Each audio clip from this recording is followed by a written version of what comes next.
Hi friends, मैं ताहिर मंसूरी आपका अपने यूट्यूब चैनल ज्ञान क्लासेस में एक बार फिर से स्वागत करता हूं। आज हम अपने वीडियो में कक्षा 12वीं विषय लेखा शास्त्र आय व्यय खाता कैसे बनाते हैं इस विषय में जानेंगे। तो आइए शुरू करते हैं अपने वीडियो को। तो आय व्यय खाता बनाते समय ध्यान रखे जाने वाले बिंदु या उसकी विशेषताएं। तो सबसे पहले हम ये बताना चाहेंगे कि इसके पहले वाले वीडियो में हमने प्राप्ति भुगतान कैसे बनाते हैं उसे समझाया है, और उसके पहले हमने बहुत सारे वीडियो जो कि प्रश्न बैंक में आय व्यय खाते और प्राप्ति भुगतान खाते के डाले हैं। तो उम्मीद करता हूँ आप उन्हें देखकर ज़रूर समझ लेंगे। तो आइए शुरू करते हैं। तो सबसे पहले आय व्यय खाता बनाते समय हमें सबसे पहले उसकी प्रकृति, यह खाता किस प्रकृति का होता है यह विकल्प में आता है। तो जो इसकी प्रकृति होती है वो नाम मात्र खाते की प्रकृति होती है, और जबकि प्राप्ति भुगतान खाता जो होता है वो वास्तविक प्रकृति का होता है। अब यदि आपने प्राप्ति भुगतान खाता बनाया है तो आपको मालूम होगा कि जो भी सभी जो प्राप्तियां होती है वो उसके डेबिट पक्ष में जाती है, और जो भुगतान होता है वो उसके क्रेडिट पक्ष में जाता है। तो यहाँ पर इसका जस्ट अपोजिट हो जाता है, अर्थात आय व्यय खाते में समस्त व्यय जो है वो डेबिट पक्ष में चले जाते हैं। यहाँ पर जो समस्त व्यय है वो डेबिट पक्ष में लिखे जाते हैं, और आय जो है वो क्रेडिट पक्ष में चली जाती है, अर्थात समस्त आय क्रेडिट पक्ष में लिखी जाती है। इसके बाद हमने उस पर नियम पढ़े थे कि प्राप्ति भुगतान खाते में पूंजीगत और आगमगत दोनों मदों का लेखा किया जाता है, जबकि आय व्यय खाते में जो है केवल आयगत या आगमगत मदों का ही लेखा इसके अंतर्गत किया जाता है, वो भी चालू वर्ष से संबंधित होनी चाहिए। यदि वो किसी अन्य वर्ष से संबंधित है तो उसका लेखा इसमें नहीं किया जाता है। इसके बाद हमने प्राप्ति भुगतान खाते में ये भी समझा था कि अदत्त व्यय, पूर्वदत्त व्यय, उपार्जित और अनुपार्जित का लेखा प्राप्ति भुगतान खाते में नहीं किया जाता है, जबकि आय व्यय खाते में अदत्त व्यय, पूर्वदत्त व्यय, उपार्जित और अनुपार्जित आय, इन सभी का लेखा इसके अंतर्गत किया जाता है। इसके बाद आता है आय। अग्रिम आय घटाई जाती है और अप्राप्त आय जोड़ी जाती है, अर्थात जो पहले दे दी गई है उसे हमें घटाना है, अग्रिम आय को घटाना पड़ता है, और जो अप्राप्त है जैसे 18,000 लेना था और 17,500 मिले हैं, अर्थात 500 रुपये नहीं मिले हैं, तो उसे हम जोड़ देंगे तो वो जुड़ जाएगी, और अग्रिम आय जो रहती है वो घटा दी जाती है। उसके बाद पूंजीगत मदें। आय व्यय खाते में जो है पूंजीगत मदें क्या होती है, सबसे पहले हमें ये जान लेना चाहिए।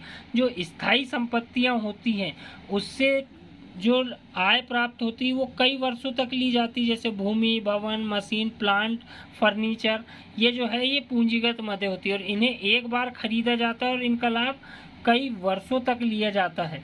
तो ऐसी मदों का लेखा इस पे नहीं किया जाता है। आय व्यय खाते में पूंजीगत मदों का लेखा नहीं किया जाता है, या पूंजीगत भुगतान हो या पूंजीगत आय हो। अवधि, जो चालू वर्ष से संबंधित अवधि होती है, आयगत एवं आयगत प्राप्ति का ही लेखा इस खाते में किया जाता है। तो यहाँ पर यदि हमें पिछले वर्ष की कोई आय प्राप्त हुई, जबकि प्राप्ति भुगतान खाते में क्या होता है, आय हमें किसी भी वर्ष की प्राप्त हो तो हम उसका लेखा डेबिट पक्ष में कर देते हैं, और भुगतान किसी भी वर्ष का दिया जा रहा हो उसका लेखा भी प्राप्ति भुगतान खाते में कर दिया जाता है।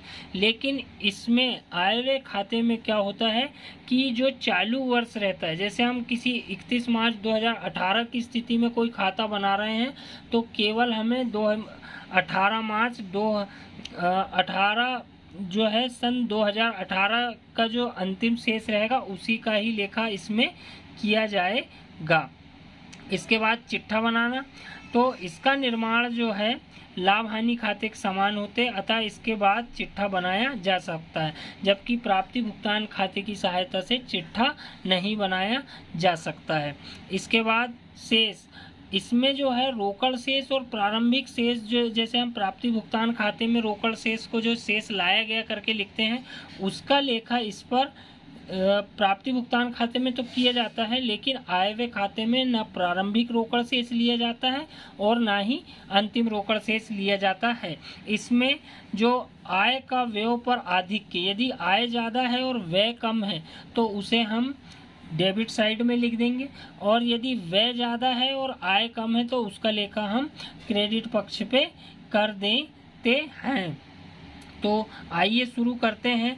उम्मीद करता हूँ आपको इसके नियम जो है आय व्यय खाता बनाने के वो समझ में आ गए होंगे। यदि आपको समझ में ना आए तो फिर भी आप हमें कमेंट करके बता सकते हैं। आज हम इसमें आपको एक आय व्यय खाते का सवाल बताएंगे। तो प्रश्न क्रमांक 15 जो कि शिवलाल अग्रवाल एंड कंपनी की बुक से लिया गया है। तो क्वेश्चन है, रोटरी क्लब का प्राप्ति भुगतान खाता 31 मार्च 2018 को समाप्त होने वाले वर्ष का निम्नानुसार है। ये सवाल दिया गया है। इसमें दिया गया है शेष जो है 1/4/2017 जो है 2050 रुपये है। वार्षिक चंदा दिया गया है 2016 में 150 रुपये है। उसके बाद 2017 और 18 में 4500 है। 2018-19 में जो है 75 रुपये है। सामान्य दान है, ड्रामा से आय है, पुराने फर्नीचर की बिक्री दी गई है। और उसके बाद इधर साइड सामान्य व्यय दिए गए हैं, वेतन दिया गया है, ड्रामा व्यय दिए गए हैं, समाचार पत्र, धर्मादा, कर, विनियोग और शेष ले गया है। इसके बाद हम इसके नीचे जो है समायोजन दिया जाता है, तो वो समायोजन पढ़कर ही हमें इन सवालों को हल करना चाहिए। तो सबसे पहले मैं बता दूं कि निम्न समायोजन के आधार पर क्लब का आय व्यय खाता तैयार कीजिए। क्लब के 400 सदस्य हैं। प्रत्येक सदस्य 15 रुपये वार्षिक चंदा देता है। विनियोग पर 10% से ब्याज 6 माह का ब्याज अप्राप्त है। वेतन केवल 10 माह का दिया गया है और कर जो है 20 रुपये पूर्वदत्त है। तो इस सवाल को हम कैसे हल करेंगे, आइए देखते हैं। आय व्यय खाता 31 मार्च 2018 को समाप्त होने वाले वर्ष के लिए, तो मैंने आपको बताया कि यहाँ पर डेबिट पक्ष में व्यय आते हैं और उसकी अमाउंट आती है राशि, और यहाँ क्रेडिट पक्ष में जो है आय आती है और उसकी अमाउंट आती है। तो सबसे पहले जो हल है, तो मैं आपको एक बात और बता दूं कि प्राप्ति भुगतान खाते की सहायता से ही आय व्यय खाता तैयार किया जाता है। ये प्राप्ति भुगतान खाता हमें दिया गया है, इसकी सहायता से हमें आय व्यय खाता बनाना है। तो ये जो प्राप्तियां हैं ये क्रेडिट में चली जाएंगी। तो रोकड़ शेष मैंने अभी आपको नियम बताया हूँ कि प्राप्ति भुगतान खाते की जो रोकड़ शेष है वो आय व्यय खाते में नहीं आती है। चंदे के विषय में बताया हूँ कि जो जिस वर्ष का बनाया जा रहा है उसी वर्ष का चंदा लिया जाएगा। अर्थात 31 मार्च 2018 का बनाया जा रहा है तो यहाँ 16-17 का 150 नहीं लिया जाएगा, और 17-18 का जो है 17-18 के 4500 है। ये 18 की स्थिति में आ रहा है। 18-19 आने वाले समय पे चला जा रहा है, जो कि हमें 31 मार्च 2018 का बनाना है। तो 18 का जो चंदा है वो लिया जाएगा। तो यहाँ पर हम बताएंगे कि ये आय पक्ष थी, तो यहाँ पर हम लिखेंगे चंदा। चंदा जो है आपका दिया है 2018 में 4500 रुपये। अब यहाँ पर नीचे समायोजन दिया गया है। समायोजन दिया है कि क्लब के 400 सदस्य, प्रत्येक सदस्य 15 रुपये वार्षिक चंदा देता है। तो जिस चीज़ की एंट्री रहती है, यहाँ हम चंदे को कर रहे हैं कंप्लीट, तो चंदे के विषय में यदि नीचे समायोजन में कुछ दिया जाता है तो उसे हमें देखना पड़ता है कि क्या कहा जा रहा है, प्रश्न अनुसार हमें उसे जमाना पड़ता है। तो यहाँ पर चंदा जो है हम इसे रफ में बताएंगे पहले कि 15 रुपये प्रति सदस्य चंदा देता है, और टोटल सदस्य कितने हैं 400 है। तो 15×4 = 60, 6000 रुपये चंदा मिलना था, लेकिन हमें 2018 में चंदा कितना मिला है, केवल 4500। मतलब जो है अदत्त चंदा है, अर्थात जो हमें प्राप्ति नहीं हुई है वो कितने रुपए है, 1500 रुपये। तो ये हम अंदर लिखेंगे आय वाले कॉलम के, और जो अमाउंट जोड़ कर आएगी वो राशि वाले कॉलम में चली जाएगी, अर्थात 6000 रुपये जो है वो यहाँ पर लिखी जाएगी। उसके बाद नीचे दूसरी एंट्री दी गई है सामान्य दान। तो सामान्य दान जो है वो दिया गया है 650 रुपये। आप प्रश्न में एक बार देख लें पुस्तक से तो आपको समझ में आ जाएगा। सामान्य दान के विषय में किसी प्रकार की कोई समायोजन प्रविष्टि नहीं दी गई है, तो हम उसे जैसे का तैसा बाहर लिख देंगे। उसके बाद ड्रामा से आय लिखा है तो हम लिखेंगे ड्रामा से आय। ड्रामा से जो आय हुई है वो लिख देंगे हम 1025 रुपये। उसके बाद पुराने फर्नीचर से बिक्री, इसे हमें थोड़ा समझना पड़ेगा कि पुराने फर्नीचर से जो बिक्री हुई है वो थोड़ा सा समझ लीजिए कि पुराने फर्नीचर की बिक्री लागत है 300 रुपये का और बेचा गया कितने में है 225 रुपये में, अर्थात हमें हानि हुई है क्योंकि पुराने फर्नीचर से जो बिक्री हुई है वो लागत कितने की थी 300 की थी और बेचा कितने में गया 225 रुपये में, अर्थात 75 रुपये की जो है वो हमें हानि हुई है। तो वो हमारे लिए एक्सपेंस हो जाएंगे, व्यय के रूप में लिखे जाएंगे। तो हम उसे व्यय में लिखेंगे पुराने फर्नीचर की बिक्री। ये स्क्रैप होता है जो कि, तो उसका लेखा हम व्यय पक्ष में करेंगे क्योंकि कम पर बिका है, जितने का था उससे कम पर बिका है। उसके बाद हम आएंगे एक्सपेंस की तरफ। सामान्य व्यय लिखे हैं 650 के और यहाँ सामान्य व्यय की कोई समायोजन प्रविष्टि नहीं है, तो हम जैसे का तैसा उसे लिख देंगे। तो सामान्य व्यय जो है वो 650 के होंगे। वेतन, वेतन के विषय में बोला गया है, वेतन 1000 रुपये दिया गया है और यहाँ पर लिखा है कि वेतन जो है 1000 है और वेतन केवल 10 माह का दिया गया है, अर्थात ये जो 1000 है इसे हम पहले रफ में करेंगे कि 1000 रुपये जो वेतन दिया गया है वो 10 माह का है, तो 1 माह का कितना हुआ होगा, तो 1 माह का 100 रुपये दिया गया है। और ये जो खाता हम तैयार कर रहे हैं वो पूरे 12 माह का रहता है, तो 12 माह अर्थात 200 रुपये जो है वो हमें 12 माह का 100 में गुणा करेंगे तो 1200 रुपये होना था, मिले कितने हैं 1000 है, अर्थात 200 रुपये जो अप्राप्त है उसका लेखा हम प्लस करके यहाँ पर लिख देंगे। उसके बाद हम आगे बढ़ते हैं। उसके बाद लिखा ड्रामा व्यय।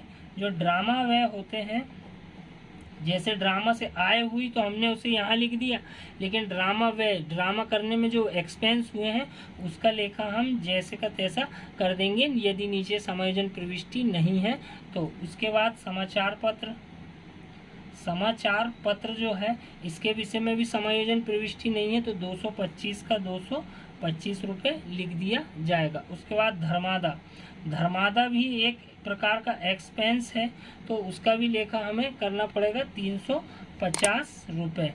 उसके बाद टैक्स, कर लिखा है और कर के विषय में नीचे बोला गया है, समायोजन प्रविष्टि में नीचे कर के रूप में लिखा गया है कि कर के 20 रुपये पूर्वदत्त है। पूर्वदत्त मतलब पहले चुका दिए गए हैं, तो पूर्वदत्त को घटाया जाता है और अदत्त को जोड़ा जाता है, ये भी बच्चे ध्यान रखें।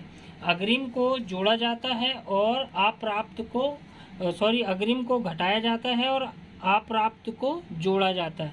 तो यहाँ पर जो टैक्स हमें अंदर दिया है वो 120 रुपये दिया गया है और उसमें 20 रुपये पूर्वदत्त है, अर्थात माइनस हो जाएंगे तो ये 100 रुपये आ जाएगा। उसके बाद विनियोग जो है इन्वेस्टमेंट, अर्थात ये पूंजीगत आय मानी जाएगी क्योंकि विनियोग मतलब आपने पैसा पूरा जमा कर दिए, तो विनियोग जो है इसके अंतर्गत नहीं आएगा। और शेष का लेखा भी इस पे नहीं किया जाता है, मैंने बता चुका हूँ कि प्रारंभिक शेष और अंतिम शेष का इस पे लेखा नहीं किया जाता है। लेकिन विनियोग पर जो ब्याज है वो इनकम के रूप में अपने आय पक्ष में आएगा। तो यहाँ पर विनियोग पर ब्याज, विनियोग पर ब्याज जो है उसका लेखा कैसे करेंगे मैं बताऊंगा कि विनियोग पर 10% से 6 माह का ब्याज अप्राप्त है और यहाँ पर विनियोग कितने के हैं 2000 के हैं। ये 2000 का लेखा तो नहीं आएगा, लेकिन विनियोग पर ब्याज कैसे निकाला जाएगा उसका लेखा किया जाएगा। तो 2000 रुपये